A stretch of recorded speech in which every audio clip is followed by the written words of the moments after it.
খুলনায় এনসিপি শ্রমিক সংগঠন জাতীয় শ্রমিক শক্তির বিভাগীয় আহ্বায়ক মোতালেব শিকদারকে গুলি করে হত্যা চেষ্টার ঘটনায় মামলা হয়েছে।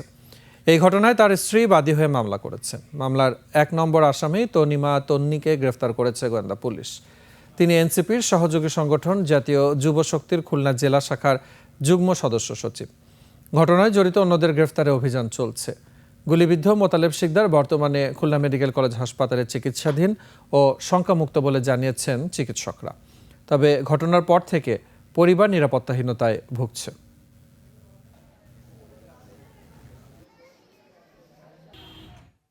মোতালেবের কাছে ইয়াবা ছিল, ইয়াবা চাইছে, টাকা চাইছে, ওদের কাছে ইয়াবা আছে।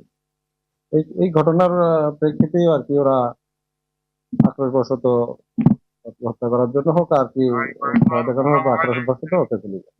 মোতালেব গতকালকে তো স্বীকারোক্তিমূলক জবান দিয়েছে যে ওকে আটকে রাখছিল, তারপরে ওকে ভয় দেখাইছে, গুলি করছে। এটা গতকালকে তো আপনাদের সামনে সব স্বীকারোক্তি দিয়েছে। আজকে তদন্ত করে আর ওনার ওয়াইফ ওদেরকে জিজ্ঞাসাবাদ করতে করে এসে মামলা করে।